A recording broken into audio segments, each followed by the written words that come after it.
పరిశుద్ధుడా, ప్రేమ కలిగిన తండ్రి, మీకు వందనాలు. ఇప్పటి వరకు మాట్లాడుకున్న మాటల్లో తండ్రి దోషం ఉంటే మమ్మల్ని క్షమించండి. మీ యొక్క మాటలు వినడానికి మా చెవులను మీరు సిద్ధపరిచి, మా హృదయాలను సిద్ధపరిచి మమ్మల్ని కార్యక్రమంలో నడిపించమని, మీ యొక్క వాక్యాన్ని మా హృదయంలో నాటబడడానికి, విత్తబడడానికి, అనేక మందికి ఆశీర్వాదకరంగా ఫలించడానికి సహాయం చేసి మమ్మల్ని నడిపించి, దీవించి ఆశీర్వదించమని విశ్వాసములకు కర్తయు దాన్ని కొనసాగించువాడైన యేసుక్రీస్తు నామంలో అడిగి వేడుకొంచు ప్రార్థిస్తున్నాము తండ్రి.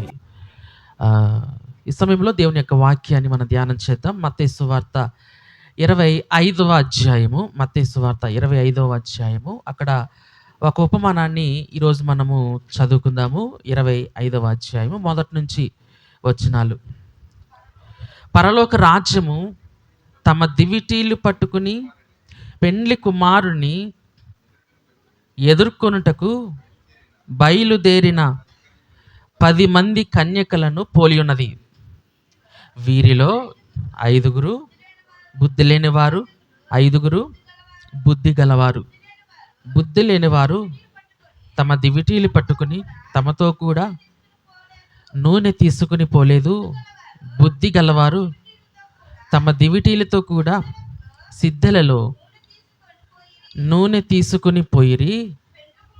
పెండ్లి కుమారుడు ఆలస్యము చేయగా వారందరూ కునికి నిద్రించుచుండిరి.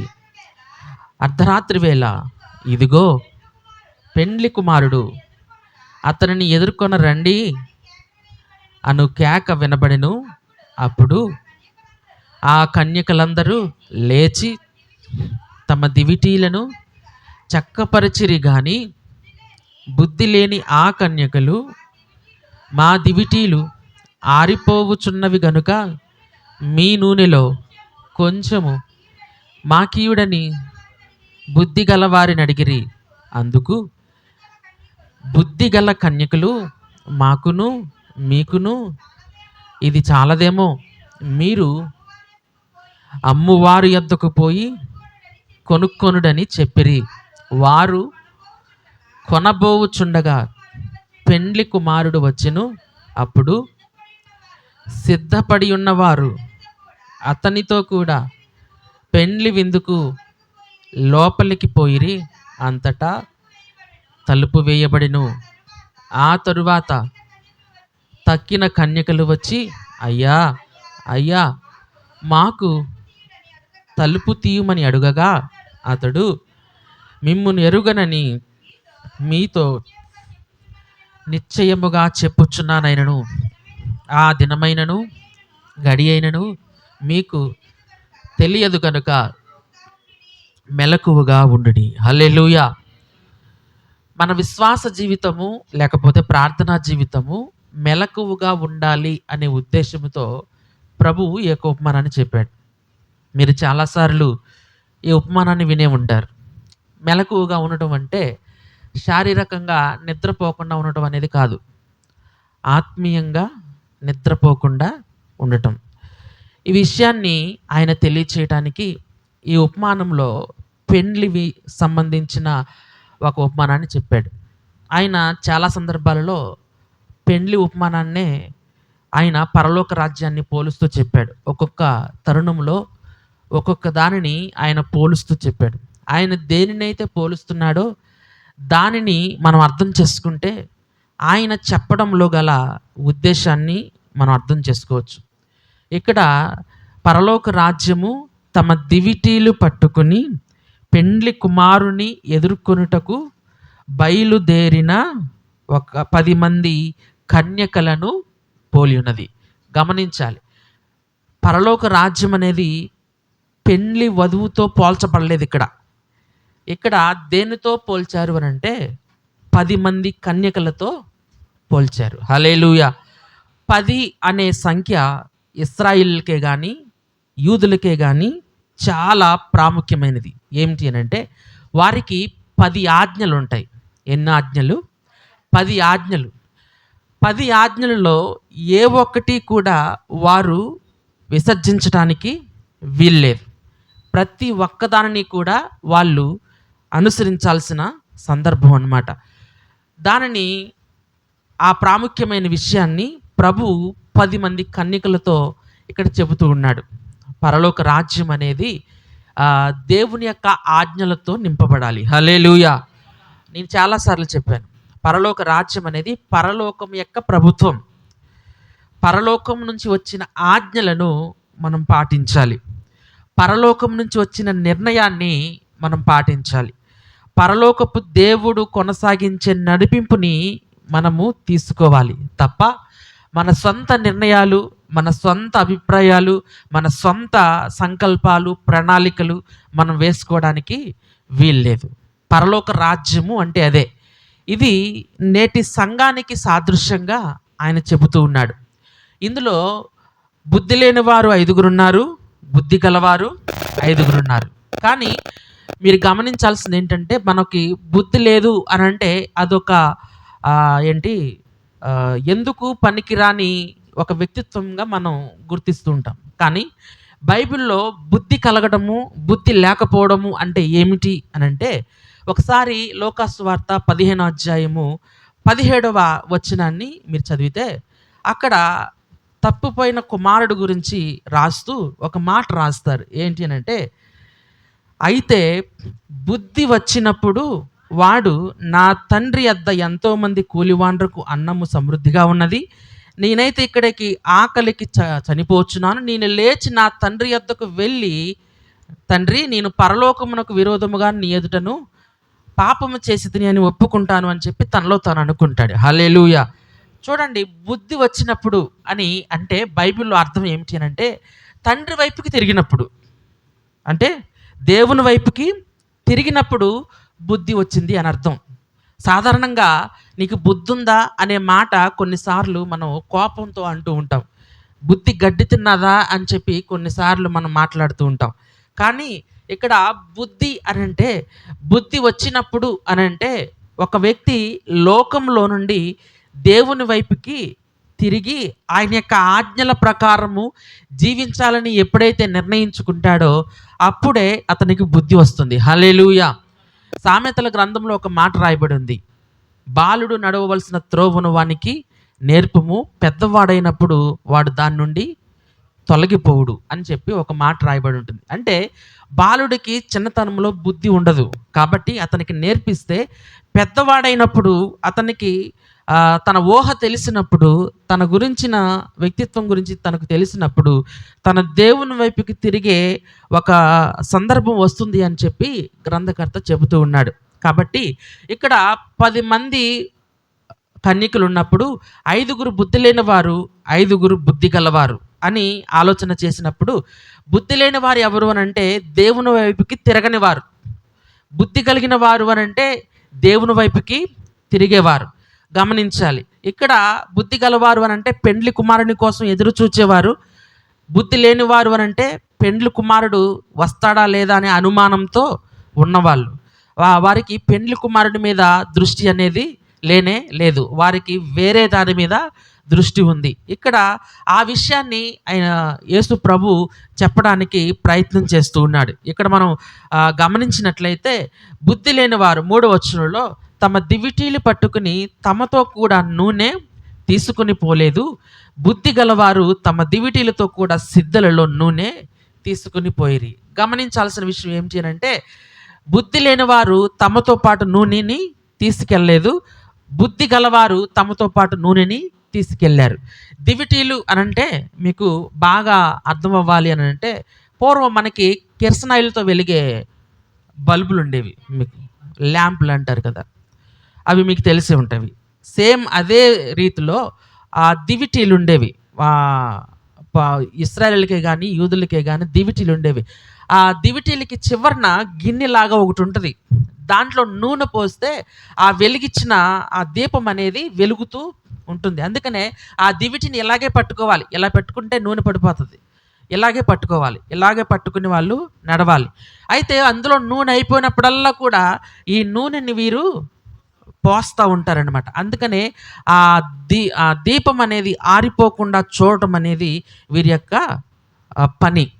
దేవుడు వచ్చేటప్పటికి, పెండ్లి కుమారుడు వచ్చేటప్పటికి ఆ దీపం అనేది ఆరిపోకూడదు. ఒకవేళ ఎవరి దీపం అయితే ఆరిపోతుందో వారిని బయటికి త్రోసేసే అర్హత పెండ్లి కుమారుడికి ఉంటుంది. అందుకనే వాళ్ళు చివరిలో తమ దివిటీలు ఆరిపోతున్నాయని చెప్పి కొంచెం నూనెని తమ తోటి వారికి అడుగుతున్నట్లుగా మనం చూడగలం. కాబట్టి ఆ దివిటీలతో పాటు నూనెని కూడా వాళ్ళు తీసుకెళ్లారు. చూడండి, బుద్ధి లేని వారు నూనెను తీసుకుని వెళ్ళకపోవడానికి గల కారణం ఏంటి?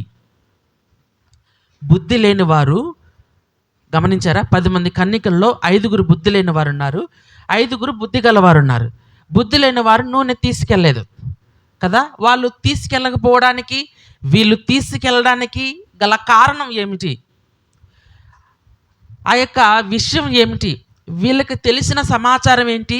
వీళ్ళకి తెలియని సమాచారం ఏంటి? వీళ్ళు తెలుసుకున్న విషయం ఏమిటి? వీళ్ళు తెలుసుకోలేని విషయం ఏమిటి? ఈ 10 మంది కూడా కలిసే ఉన్నారు. ఈ 10 మంది కూడా ఒకే ఇంట్లో ఉన్నారు. ఈ 10 మంది కూడా ఒకే పెండ్లి కుమారుడు కోసం ఎదురు చూస్తూ ఉన్నారు. అయితే ఈ 5గురు మాత్రము నూనెను సిద్ధపరచుకుంటూ ఉంటే, మిగతా 5గురు మాత్రము నూనెను సిద్ధపరచుకోకుండా ఎందుకని వాళ్ళు ఆలస్యం చేశారు? ఎందుకని వాళ్ళు నిర్లక్ష్యం చేశారు? ఒకటి ఏమిటి అనంటే, చాలామంది ఎలాగా ఆలోచిస్తూ ఉంటారు అని అంటే, చాలామంది ఎటువంటి దృక్పథంతో ఉంటూ ఉంటారంటే, ఈ బుద్ధి లేని కన్యకలు కూడా బహుశా అలాగే ఉన్నారేమో మనకు తెలీదు. ఏమిటి అని అంటే, ఆ పెండ్లి కుమారుడు వచ్చే సమయానికి ఏదో ఒకలాగా తిప్పలు పడి మనం దీపాన్ని వెలిగించుకోవచ్చు. ఏదో ఒకలాగా తిప్పలు పడి మనం దీపాన్ని వెలిగించుకోవచ్చు. అప్పుడు ఆయన మనల్ని లోపలికి తీసుకెళ్ళిపోతాడు. ఇది ఒక కారణం.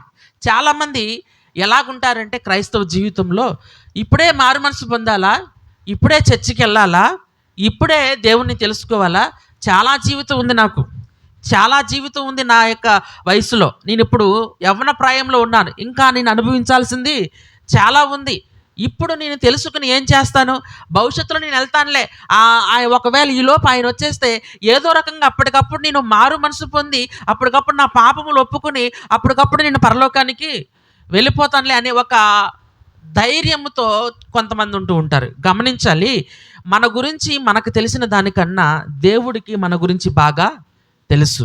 అందుకనే ఆయన ముందు ఏమంటున్నాడంటే, మీరు మెలకువగా ఉండండి, మీరు మెలకువగా ఉండండి. విజయవాడలో మేము బైబిల్ ట్రైనింగ్ అయినప్పుడు ఆయన ఒక మీటింగ్స్ పెట్టారు, ఆ పాస్టర్ గారు. ఎవరు మీటింగ్స్ అని అంటే, పీజే స్టీఫెన్ పాల్ గారు విశాఖపట్నం నుంచి విజయవాడ వచ్చారు. 3 రోజులు మహాసభలు అయ్యి, కాబట్టి పెద్ద పెద్ద బాక్సులు, పెద్ద పెద్ద లైటింగ్స్ అవన్నీ కూడా తీసుకొస్తారు. మీటింగ్ అయిపోయిన తర్వాత మా స్టూడెంట్స్ అందరూ కూడా ఏం చేయాలి అని అంటే, ఇద్దరు కాడికి ఆ బాక్సుల దగ్గర పడుకోవాలి. ఎందుకంటే విజయవాడ కదండి, చాలామంది నైట్ ఏం చేస్తారంటే వాళ్ళకు పనికొచ్చే బాక్సులు పట్టుకుపోతూ ఉంటారు. కాపలాగా ఉండటానికి ఆ నైట్ అంతా మేము మెలకుని ఉండాలి. ఆ విధమైన బాధ్యత అనేది మా అందరికీ ఉంది. హల్లెలూయా. అయితే నేను నా స్నేహితుడు ఇద్దరం కలిసి ఒకసారి మేమిద్దరం కాపలాగా ఉన్నాం.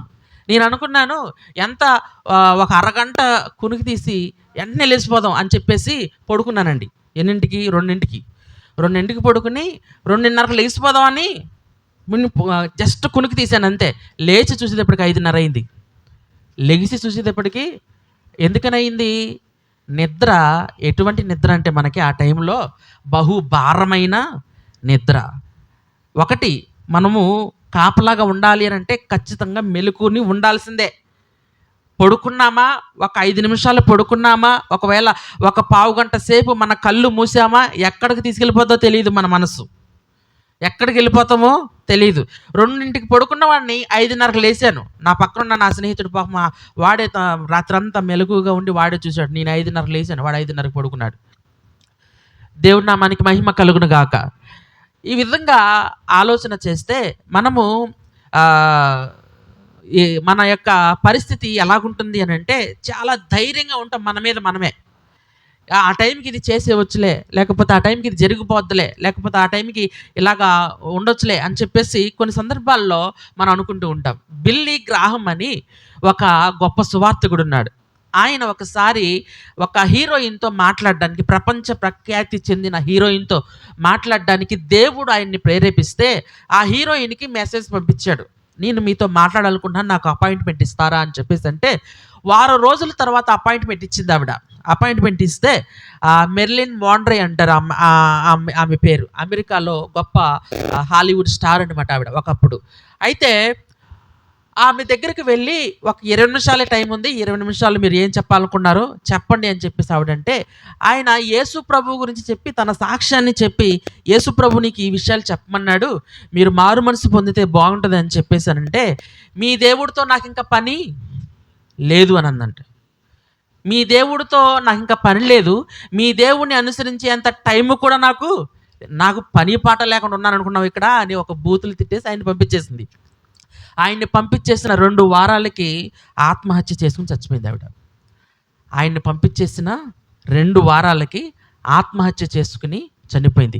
ఇప్పటికీ కూడా ఆమె ఎలా చనిపోయిందో, ఎందుకు ఆత్మహత్య చేసుకుందో ఎవరికీ తెలీదు.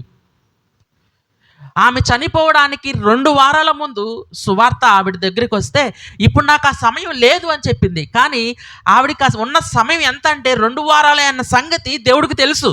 అందుకనే ముందుగానే ఆ మెసేజ్ని ఆవిడ దగ్గరికి పంపించాడు. కానీ ఆవిడ మాటను లేదు, ఆత్మహత్య చేసుకుని తాను వెళ్ళిపోతున్న సందర్భాన్ని మనం గమనించవచ్చు. ఇక్కడ మనం గమనించాల్సింది ఏంటంటే, మనము మెలకువగా ఉండకపోతే గొప్ప ఆపద అనేది మన జీవితంలో ఉంటుంది అని చెప్పి మనము అర్థం చేసుకోవాలి. ఇది బుద్ధి లేని వారికి ఉన్న ఒక ఆలోచన అయితే, బుద్ధి లేని వారికి ఉండే రెండో ఆలోచన ఏమిటి అని అంటే, మీరు గమనించాల్సిన విషయము, బుద్ధి లేని వారు, బుద్ధి గలవారు వీళ్ళందరూ కూడా ఒకసారి లేచి పెండ్లి కుమారుడు వస్తున్నాడు అనే స్వరము విన్న తర్వాత, లేచిన తర్వాత బుద్ధి లేని వారు బుద్ధి గలవారికి అడుగుతారు, మీ నూనెను కొంచెం నాకు ఇమ్మని చెప్పేశారంటే, ఇది మాకును మీకు చాలదు, కాబట్టి మీరు కొనువారి యొద్దకు, అమ్మువారి యొద్దకు మీరు వెళ్ళండి అని అనగానే వీరు అమ్మువారి యొద్దకు వెళ్తారు. అంటే ఒక పెళ్ళి జరుగుతుంది అని అంటే ఆ చుట్టుపక్కల నూనె అమ్మేవాళ్ళు చాలామంది ఉంటారు. హల్లెలూయా, అర్థమవుతుందా? నూనె అమ్మేవాళ్ళు చాలామంది ఉంటారు. కాబట్టి వీళ్ళు ఏమని అనుకున్నారు అని అంటే, మనం చేతులు పట్టుకెళ్ళటం ఎందుకు, అక్కడికి వెళ్ళి మన నూనె కొనుక్కుంటే సరిపోదా, అక్కడికి వెళ్ళి మన నూనె కొనుక్కుంటే సరిపోదా అని బహుశా వీళ్ళు ఆలోచించి ఉంటారు. హల్లెలూయా. అంటే ఇది కరెక్ట్ అని నేను చెప్పట్లేదు, కొంతమంది బైబిల్ పండితుల యొక్క అభిప్రాయాలు మాత్రమే నేను చెప్తున్నాను. వాళ్ళు ఏమనుకున్నారు అని అంటే, అక్కడ అమ్మేవాళ్ళు ఉన్నారు కాబట్టి ఆ టైంకి వాళ్ళ దగ్గరికి వెళ్ళి కొనేసి వెంటనే నూనె వేసేసుకుని వెంటనే దీపాన్ని వెలిగించేసి వెంటనే మన ఇంట్లోకి వెళ్ళిపోవచ్చులే అనే ధైర్యంతో ఉన్నారు. కానీ అమ్మేవారి దగ్గరికి వెళ్ళి కొనుక్కొని వచ్చేటప్పటికి ద్వారము ముయ్యబడింది. గమనించాలి. అంటే వీరి దగ్గర సిద్ధి లేదు, బుద్ధి గల వారి దగ్గర సిద్ధి ఉంది, కానీ బుద్ధి లేనిది వారి దగ్గర సిద్ధి లేదు. కానీ ఏముందో తెలుసా? డబ్బు ఉంది. డబ్బు ఉంది. అంటే నూనెకి కావాల్సిన డబ్బుని వీళ్ళు సమకూర్చుకుని వీళ్ళు ఏం చేస్తున్నారంటే, అక్కడ కొనుక్కోవచ్చు అనే ఉద్దేశంతో వీళ్ళు తమ చేతిలో డబ్బు నుంచుకుని వెళ్ళారు, నూనె నుంచుకుని వెళ్ళలేకపోయారు. గమనించాలి, ఎవరి నూనెను వారే సిద్ధపరచుకోవాలి. హల్లెలూయా. నేను చేసిన ప్రార్థన నాకు మాత్రమే సొంతం, నా భార్యకు కూడా వెళ్ళదది, నా ఇంట్లో నా కుమారుడికి కుమార్తెకి కూడా వెళ్ళదది, నా తల్లిదండ్రులకు కూడా వెళ్ళదది. ఎవరి ప్రార్థన వాళ్ళే చేసుకోవాలి. హల్లెలూయా.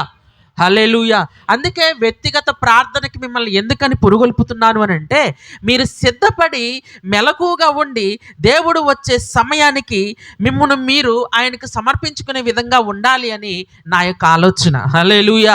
ఇక్కడ బుద్ధి గలవారు, బుద్ధి లేని వారు గురించి మనం ఆలోచన చేస్తే, బుద్ధి లేని వారు ఆ సమయానికి నూనెని మనం కొనుక్కోవచ్చులే, చూడండి, నా గురించి ప్రార్థన చేయండి అని చెప్పడం చాలా మంచిది. కానీ మీరు ప్రార్థన చేయకపోతే దానికి ఫలితం ఏమాత్రం కూడా ఉండదు. మీరు ప్రార్థన చేసుకోకపోతే, ప్రార్థన సహవాసం అనేది చాలా మంచిది. నేను కూడా చాలామందికి నా గురించి ప్రార్థన చేయమని అడుగుతాను. ఇప్పుడు మీకు కూడా నా గురించి ప్రార్థన చేయమని నేను అడిగాను.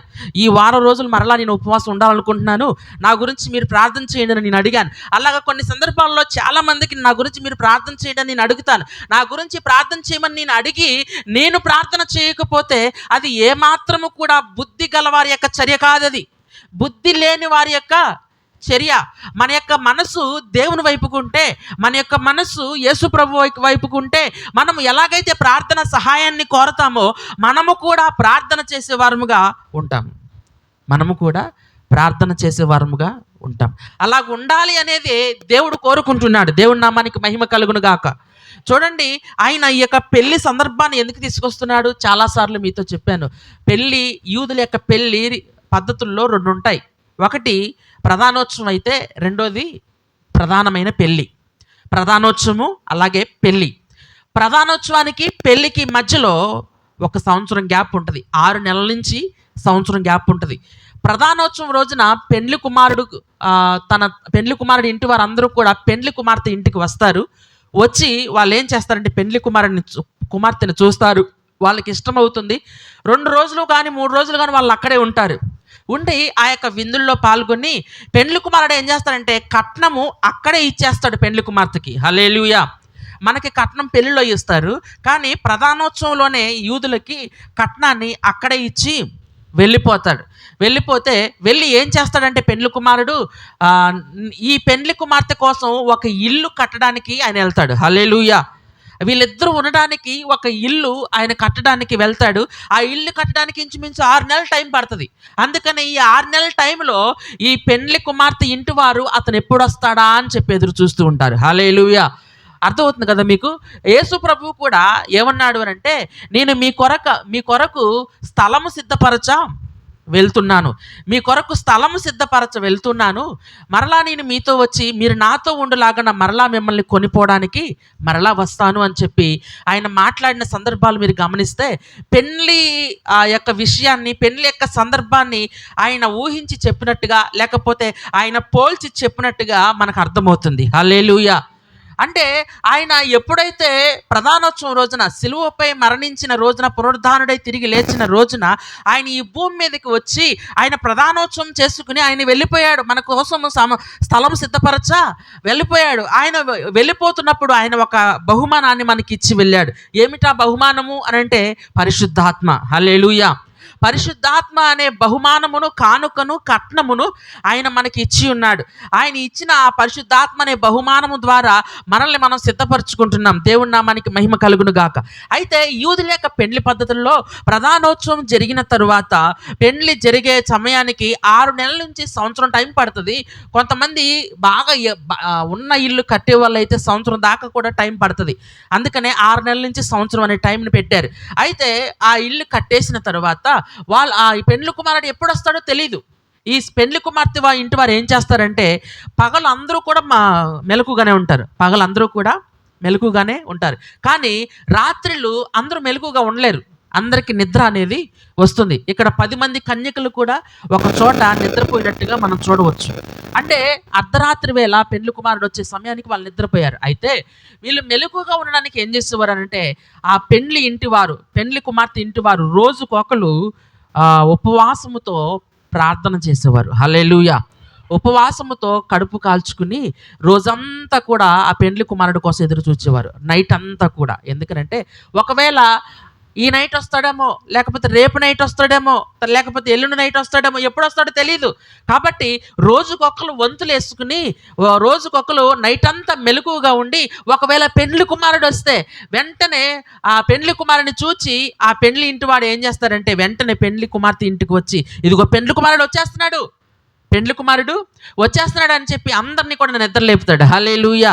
ఆ విషయాన్ని ఇక్కడ మనం చూస్తాం. ఈ మధ్యరాత్రి వేళ ఒకడు వచ్చి ఏమంటున్నాడు, ఇదిగో పెండ్లి కుమారుడు వస్తున్నాడు, అందరూ కూడా సిద్ధపడండి అనే విషయాన్ని మనం ఇక్కడ చదవచ్చు. ఒకసారి ఆ యొక్క మాటని మనం చదవడానికి ప్రయత్నం చేద్దాం. 25వ అధ్యాయము 5వ వచనంలో ఈ మాటలు ఉంటాయి. పెండ్లి కుమారుడు ఆలస్యము చేయగా వారందరూ కునికి నిద్రించుచుండిరి.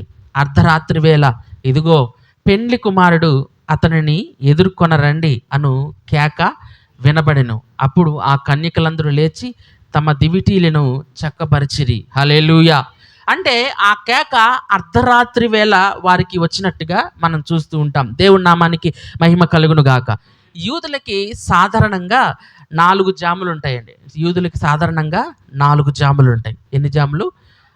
సాయంత్రం 6 నుంచి 9 వరకు ఒక జాము, 9 నుంచి 12 వరకు ఒక జాము, 12 నుంచి 3 వరకు ఒక జాము, 3 నుంచి 6 వరకు ఒక జాము. అలాగా 4 జాములు. రాత్రంతా కూడా 4 జాములు. అలాగే పగలు కూడా 4 జాములు ఉంటాయి. అయితే ఈ జాముల నుంచి మనం అర్థం చేసుకోవాల్సింది ఏంటి? 6 నుంచి 9 వరకు జనము బయట ఉంటారా, ఇంట్లో ఉంటారా? అందరూ కూడా బయట తిరుగుతూనే ఉంటారు. స్త్రీలేమో వంట చేసుకునే పనిలో ఉంటారు. మిగతా పురుషులేమో ఏదైనా పనులు చేసుకుంటా ఉండటానికి ఇష్టపడుతూ ఉంటారు. వివిధమైన పనులు జరుగుతూ ఉంటాయి. ఒక ఎక్కువ జనం అనేది జరుగుతూ ఉంటుంది. అదేవిధంగా 9 నుంచి 12 వరకు అందరూ ఇంట్లో ఉంటారా, బయట ఉంటారా? ఇంట్లోనే పడుకుని ఉంటారా, మెలకుగా ఉంటారా? కొంతమంది పడుకుంటారు, కొంతమంది మెలకుగా ఉంటారు. కొంతమందికి 12 దాకా కూడా నిద్రెట్టదు. ప్రైజ్ ది లార్డ్, హల్లెలూయా. మా ఇంట్లో కొంతమందికి 12 దాకా కూడా నిద్రెట్టదు. దేవుడి నామానికి మహిమ కలుగును గాక. అయితే 9 నుంచి 12 వరకు కూడా కొంతమంది నిద్రపోతారు, కొంతమంది పడుకుంటారు. 12 నుంచి 3 వరకు అందరూ నిద్రపోతారు. 3 నుంచి 4 వరకు 6 వరకు కొంతమంది నిద్ర లేస్తారు. అంటే కష్టపడుకునే వాళ్ళు, పనులకు వెళ్ళేవాళ్ళు, కూలికి వెళ్ళేవాళ్ళు, అలాగ కొంతమంది ఉంటారు కదా. వాళ్ళు 3 నుంచి 6 లోపు వాళ్ళు కొంచెం అప్పుడప్పుడే నిద్ర లేస్తారు. నిద్ర లేవగానే మీరు ఉత్సాహంగా ఉంటారా, లేకపోతే కొంచెం బద్ధకంగా ఉంటారా? పనికి వెళ్ళేటప్పుడు అండి, నేను వల్లాడికి వెళ్ళేటప్పుడు ప్రతిరోజు అనుకునేవాడిని, నేను ఎందుకురా వచ్చిన ఈ బాధ, ఈరోజు మానేద్దాం అనుకునేవాడిని. 3కి లేపేసేవారు, లేకపోతే 2కి లేపేసేవారు, ఒక్కోసారి 4కి లేపేసేవారు. ఎందుకు వచ్చిన ఈ బాధ, మానేద్దాం అని చెప్పేసి అనుకునేవాడిని. కొంచెంసేపు తట్టుకుని లేచి మొహం కడుక్కుని ఇదాగా ఉంటే చాలు, మొహం కడుక్కుంటే చాలు, ఆ తర్వాత గుర్తొచ్చేది మొత్తం అంతా కూడా. ఇక మనకు నిద్ర పడ్డది ఇక. హల్లెలూయా, హల్లెలూయా. అంటే నిద్ర లేవగానే ఎవరు కూడా ఉత్సాహంగా ఉండలేరు. ఈ విషయాన్ని నేను ఎందుకని చెప్తున్నానంటే, సంఘానికి కూడా 4 జాములు ఉన్నాయండి. సంఘం స్థాపించిన దగ్గర నుంచి ఇప్పటి వరకు కూడా 4 జాములు ఉన్నాయి. హల్లెలూయా, హల్లెలూయా. మొదటి జాములో ఆది అపోస్తుల యొక్క పరిచర్య జరిగింది. దేవుని నామానికి మహిమ కలుగును గాక. 6 నుంచి 9 వరకు ఎలాగుంటారు ప్రజలప్పుడు? చాలా ఎక్కువ మంది తిరుగుతూ ఉంటారు. దేవుని నామానికి మహిమ కలుగును గాక. అలాగే అపోస్తులు పరిచర్య చేసినప్పుడు రోజుకి 3000 మంది, 5000 మంది, 8000 మంది, చాలా మంది మారు మనసు పొంది సంఘములో అనేక మంది సభ్యులుగా చేర్చబడ్డారు. హల్లెలూయా. ఇది మొదటి జాము. సంఘానికి ఇది మొదటి జాము. రెండవ జాము 9 నుంచి 12 వరకు. గమనించారా? సంఘం స్థాపించిన దగ్గర నుండి 300 సంవత్సరం తర్వాత కాన్స్టాంటినోపిల్ అనే చక్రవర్తి మారు మనసు పొందాడండి. ఆయన ఒక చక్రవర్తి, రోమన్ చక్రవర్తి.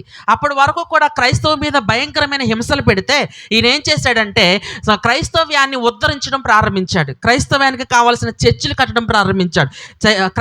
క్రైస్తవులకు కావలసిన రాయితీలు ఇవ్వడం ప్రారంభించాడు. క్రైస్తవ్యాన్ని ఒక్కొక్కరుగా అంటే అభివృద్ధి చెందించడం ప్రారంభించాడు. ఆయన ఏం చెప్తాడంటే, ఆకాశంలో నాకు సిలువ కనబడింది, సిలువ దర్శనం నాకు కనబడింది, కాబట్టి ఆ యేసు ప్రభువే నాకు విజయాన్ని ఇచ్చాడు అని చెప్పి తనకు తాను చెప్పుకోవడం అనేది ఆ రోజుల్లో జరిగింది. ఆ తర్వాతే రోమన్ క్యాథలిక్ అనే సంస్థ స్థాపించబడింది. హల్లెలూయా.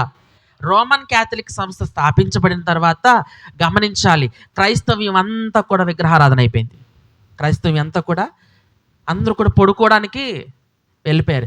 నిజమైన క్రైస్తవ్యత్వం అనేది అప్పటికి అంతరించిపోయింది. కొంతమంది మాత్రం మార్టిన్ లూథర్ లాంటి వారు, లేకపోతే ఇంకా కొంతమంది హతసాక్షులుగా మారిన వారు చాలామంది ఉన్నారు ఆ దినాలలో. వాళ్ళందరూ కూడా రోమన్ క్యాథలిక్కి వ్యతిరేకంగా పోరాడి వారందరూ కూడా క్రైస్తవ్యాన్ని ఉద్ధరించడానికి కారణమయ్యారు. దేవుడి నామానికి మహిమ కలుగును గాక. ఇదంతా కూడా క్రైస్తవులో జరిగేదేనండి. అంటే రోమన్ క్యాథలిక్ సంస్థ ఎప్పుడైతే స్థాపించబడిందో అందరూ కూడా నిద్రలోకి వెళ్ళిపోయారు. ఆత్మీయ నిద్రలోనికి వెళ్ళిపోయారు. అయితే 12 నుంచి 3 వరకు అందరూ కూడా నిద్రలోనే ఉన్నారు. సో రోమన్ క్యాథలిక్ సంస్థ ఎప్పటి నుంచి ఎప్పటి వరకు ఉందో తెలుసా? 300 సంవత్సరాల దగ్గర నుంచి 1600 సంవత్సరాల దగ్గర వరకు కూడా అది పరిపాలిస్తూనే ఉంది. హల్లెలూయా.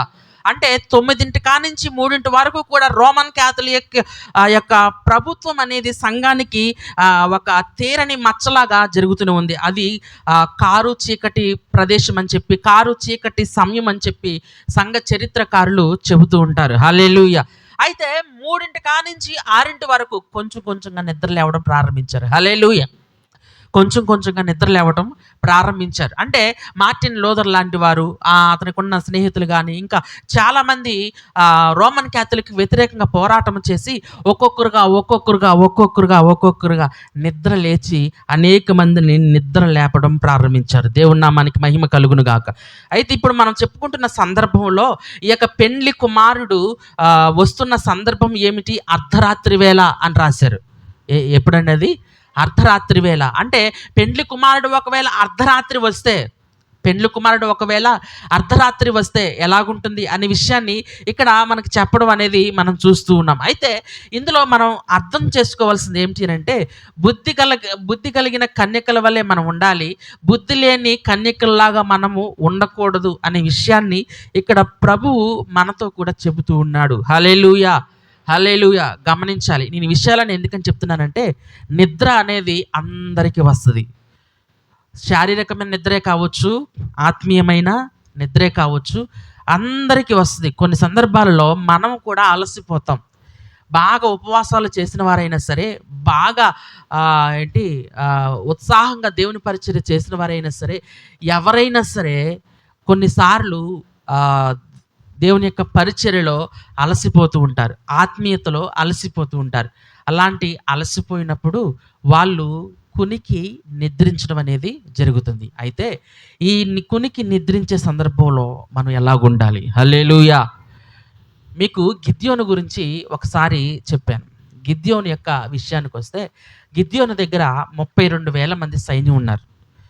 దేవుడు గిద్యోనుని మిద్యానీయుల మీద యుద్ధానికి వెళ్ళమంటే, మిద్యానీయుల యొక్క సైన్యం ఎంతంటే 1,00,000కు మించి ఉన్నారు. ఎంతమంది ఉన్నారు?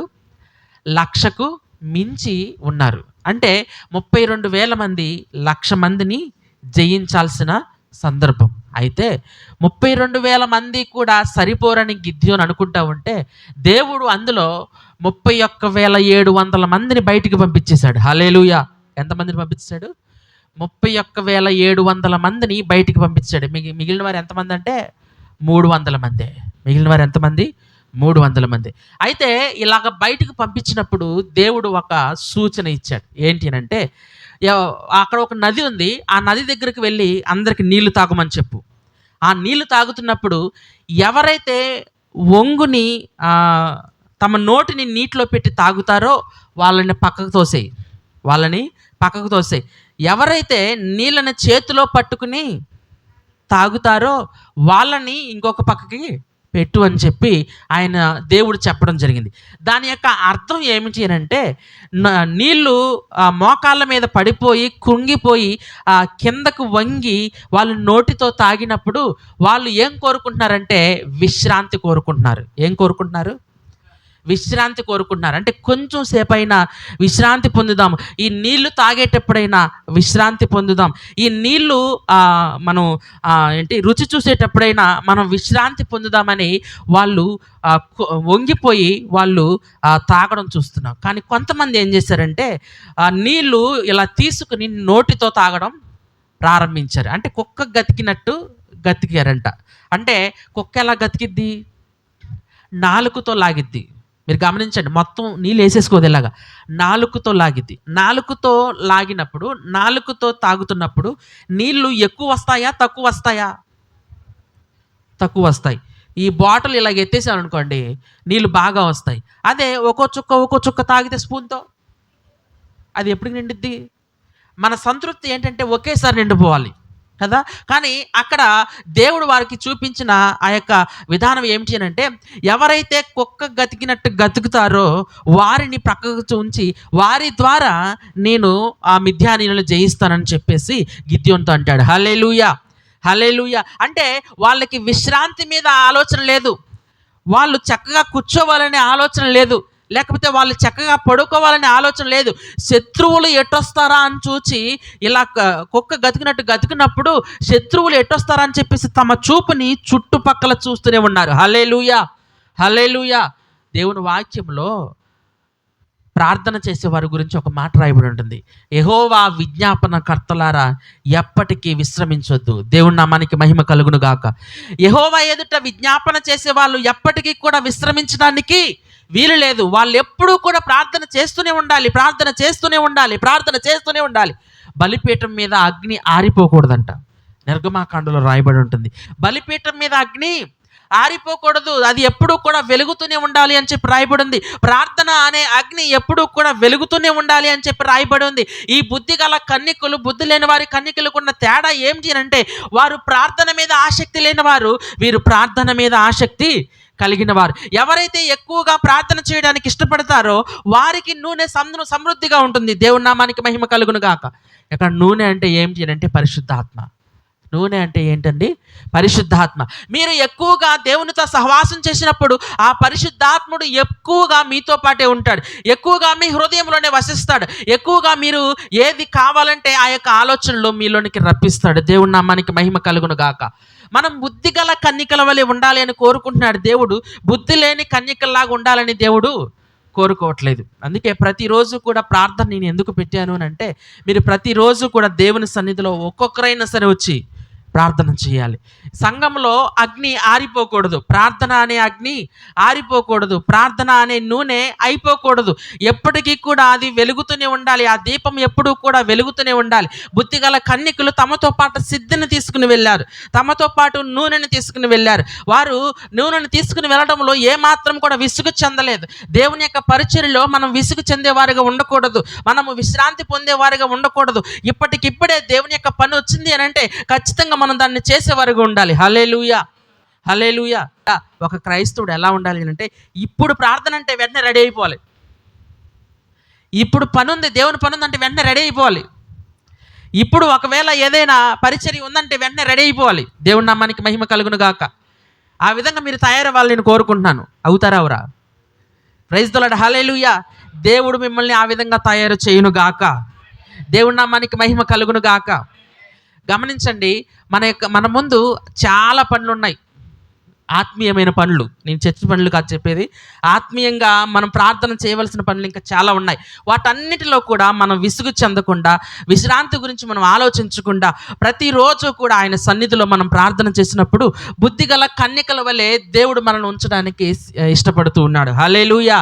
మన బుద్ధి అనేది ఎక్కడ తెలుస్తుంది అని అంటే, మనం ఎప్పుడూ కూడా మన దృష్టి ఎవరి వైపు ఉంచాలి? దేవుని వైపుకి ఉంచాలి. పెండ్లి కుమారుడు రాబోతున్నాడు, ఆ పెండ్లి కుమారుడు రాబోతున్నాడు కాబట్టి మన దృష్టి అంతా కూడా ఆయన రాకడ మీద ఉంచాలి అని దేవుడు కోరుకుంటూ ఉన్నాడు. మీకున్న వాటిని విడిచిపెట్టేమని నేను చెప్పట్లేదు, లేకపోతే మీకున్న వాటిని మీ దూరం చేసేమని నేను చెప్పట్లేదు. కానీ వాటన్నిటిలో కూడా దేవుణ్ణి వెతికే ప్రక్రియను మీరు కొనసాగించాలి. వాటన్నిటిలో కూడా దేవుని యొక్క రాకడను వెతికే ప్రక్రియను మీరు కొనసాగించాలి. మీ యొక్క ఆలోచనలో దేవుని యొక్క ఆలోచనలు ఉండాలి. దేవుని నామానికి మహిమ కలుగును గాక. ఇంకొక విషయాన్ని చెప్పి నా మాటలు నేను ముగిస్తాను. రాత్రి పేతురు గురించి చాలా విషయాలు చెప్పాను. అందులో ఇంకొక విషయం చెప్దాం అనుకుని నేను ఆప్ చేశాను. ఏం చేయనంటే, యేసు ప్రభువుని అప్పగిస్తున్న సమయంలో అందరూ కూడా కత్తులతోనూ గుద్దులతోనూ వస్తే, సంఖ్యలతోనూ ఈయన బంధించడానికి వస్తే, పేతురు తన దగ్గర ఉన్న చిన్న కత్తితో ఏం చేస్తాడంటే, ఒక దాసుని యొక్క చెవిని తెగ నరికేస్తాడు, కట్టయిపోద్ది. వెంటనే ఆ చెవిని మరలా అక్కడ పెట్టి ప్రభు అతన్ని స్వస్థపరిచి నీ కత్తి నీ వరలో ఉంచుము, కత్తి పట్టుకున్నవాడు కత్తితోనే నశిస్తాడు అని చెప్పి ఆయన చెప్పడం జరిగింది. గమనించాలి, పేతురికి కత్తి పట్టుకోమని చెప్పింది ఎవరు? పేతురికి కత్తి పట్టుకోమని చెప్పింది ఎవరు? పేతురికి కత్తి పట్టుకోమని చెప్పింది ఎవరు? ప్రభువే, యేసు ప్రభువే చెప్పాడు.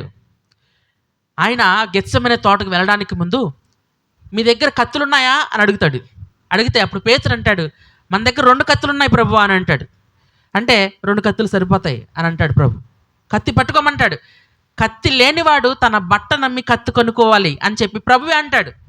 అన్న తర్వాత అక్కడ దాసుని యొక్క చెవి తెగ నరికినప్పుడు ప్రభువు వాళ్ళనేమి అనడు, పేతురుని అంటాడు, నీ కత్తి నీ వరలో ఉంచుము, కత్తి పట్టుకున్నవాడు కత్తితోనే నశిస్తాడు. ఎందుకన్నా మాట అన్నాడు? ప్రభువే కదా కత్తిని పట్టుకోమన్నది. ప్రభువే కదా కత్తిని దాయమన్నది. ప్రభువే కదా కత్తిని వరలో పెట్టుకోమన్నది, తమతో కూడా ఉంచుకోమన్నది. పేతురు అలా ప్రవర్తిస్తే పేతురుని ఎందుకని గద్దించాడు అనే ఆలోచన చేస్తే గమనించాలి, ప్రభువు కత్తి పట్టుకోమంది యుద్ధం చేయడానికి కాదు. హల్లెలూయా. ప్రభువు కత్తి పట్టుకోమంది యుద్ధం చేయడానికి కాదు, సైనికులతో యుద్ధం చేయడానికి కాదు. సైనికులతో యుద్ధం చేయాలంటే ఎలాంటి కత్తి కావాలి? బాగా పొడవుగా ఉన్న ఖడ్గం కావాలి. కానీ పేతురు దగ్గర ఉన్నది చిన్న ఖడ్గం. ఎలాంటి ఖడ్గం అంటే, వాళ్ళు నడిచి వెళ్తుంటే ఒకవేళ దారిలో గోధుమలు త్రుంచి తినాలి అని అంటే ఆ కత్తితో కోసుకుని ఆ గోధుమలు త్రుంచి తినేవారు. హల్లెలూయా. అంటే చిన్న కత్తి, చిన్న ఖడ్గం, అది చిన్నది, బాగా చిన్నది. ఆ ఖడ్గము పట్టుకోమన్నప్పుడు అది యుద్ధం చేయడానికి కాదు, మనల్ని రక్షించుకోవడానికి కాదు. ఇక నుంచి నేను మీ దగ్గర ఉండను, నేను వెళ్ళిపోబోతున్నాను, సిలువనెక్కి మరణించబోతున్నాను, ఇక మీ పని మీరే చేయాలి. హల్లెలూయా. ఇక మీ పని మీరే చేసుకోవాలి. ఇక నేను చెప్పిన వాటినన్నిటిని మీరు జ్ఞాపకం చేసుకుంటూ మీ పని మీరే చేసుకోవాలి అనే ఆలోచన ప్రభు కలిగి ఉంటే, పేతురు యొక్క ఆలోచనలు ఏముందంటే, కత్తి దేవుడు పట్టుకోమన్నాడు అని అంటే వీళ్ళతో యుద్ధం చేయడానికే అని అనుకున్నాడు. హల్లెలూయా. ఎందుకని ఈ యొక్క వేర్పాటువాదం వచ్చింది? పేతురు మనసులో ఉన్న ఆలోచన, ప్రభు మనసులో ఉన్న ఆలోచన ఎందుకని ఒక్కటి కాలేదు అని అంటే, ప్రభు యొక్క ఉద్దేశాలని పేతురు అర్థం చేసుకోలేకపోయాడు. హల్లెలూయా. ప్రభు యొక్క ఉద్దేశాన్ని పేతురు అర్థం చేసుకోలేకపోవడానికి గల కారణం ఏమిటి అని అంటే, తన హృదయంలో ఉన్న గర్వం అనేది. దేవుని నామానికి మహిమ కలుగును గాక. నేను ఎందుకని విషయాన్ని చెబుతున్నాను అని అంటే, మనము కూడా కొన్నిసార్లు ప్రభు యొక్క ఉద్దేశాన్ని అర్థం చేసుకోలేకపోతున్నాం. కొన్ని సందర్భాల్లో ప్రభు యొక్క ప్రణాళికను మనం అర్థం చేసుకోలేకపోతున్నాం. వేరే తలంపులతో మనం నిండిపోతున్నాం. అందుకనే ప్రభువు మనకి సరిగ్గా మార్గాన్ని ప్రచురించినా కానీ ఆ మార్గాన్ని తప్పుగా మనము ఊహించుకునే సందర్భాలు ఉంటూ ఉన్నాయి. మనము గనక దేవుని వైపుకే చూస్తే, మన దృష్టి కనుక దేవుని వైపుకే మాత్రమే ఉంటే గనక దేవుడు ఆ యొక్క ఆలోచనలను మనలో పెట్టగలడు. హల్లెలూయా. దుష్టుని ఆలోచన చొప్పున నడువక, పాపుల మార్గమున నిలువక, అపహాసకులు కూర్చుండు చోటను కూర్చుండక, యెహోవా ధర్మశాస్త్రమునందు ఆనందించుచు దివారాత్రము దానిని ధ్యానించువాడు ధన్యుడు. హల్లెలూయా. చూడండి, లోకంలో ఉండక దేవుని వాక్యము దగ్గర ఆనందించేవాడు ఆ యొక్క ఆలోచనలు కలిగి ఉంటాడు. లోకస్తులతో ఉండక దేవుని సన్నిధిలో ఉండేవాడు ఆ యొక్క ఆలోచనలు కలిగి ఉంటాడు. లోకం వైపుకు తిరగక దేవుని యొక్క సన్నిధిలో ఆనందించేవాడు ఆ యొక్క ఆలోచనలు కలిగి ఉంటాడు. కాబట్టి మనము బుద్ధి గల కన్నికల వలె ఉండాలి అని అంటే మన దృష్టి ఆయన వైపుకు ఉండాలి, మన దృష్టి ఆయన రాకడ వైపుకు ఉండాలి, మన దృష్టి పరలోక వైపుకు ఉండాలి. మీరు క్రీస్తుతో కూడా లేపబడిన వారైతే పైనున్న వాటినే వెతకుడి, క్రిందున్న వాటి కొరకు మీరు వెతకొద్దు. పైనున్న వాటిని వెతుకుతూ ఉన్నప్పుడు అక్కడ ఎవరుంటారు అని అంటే, క్రీస్తు దేవుని కుడి పార్శ్వమందు ఆసీనుడై ఉన్నాడు. మనం దేనికోసం వెతుకుతున్నాం? మనం దేనికోసం ఆరాటపడుతున్నాం? బుద్ధి లేని కన్యకలు తమకు విశ్రాంతి కావాలి అని, తమకి ఎక్కడ లేని నిర్లక్ష్యము, ఎక్కడ లేని ధైర్యముతో, వాళ్ళ మీద వాళ్ళకే నమ్మకంతో కొన్ని సందర్భాల్లో దేవుని యొక్క రాకడ సమయంలో, పెండ్లి కుమారుని యొక్క రాకడ సమయంలో వారు కురికి నిద్రించడమే కాకుండా దేవునికి కావలసిన ఆ యొక్క దీపమును వారు వెలిగించలేకపోయారు. మనం కూడా అటు వారుగా ఉండక బుద్ధి గల కన్యకల వలె ఉండి, సిద్ధపడే వ్యక్తిత్వం కలిగి ఉండి మెలకువగా ఉండాలని దేవుడు కోరుకుంటున్నాడు. ఇటు మాటల చేత మనం అందరూ కూడా దీవింపబడదుము గాక. అందరూ కూడా మోకరించండి, ప్రార్థన చేసుకుందాం.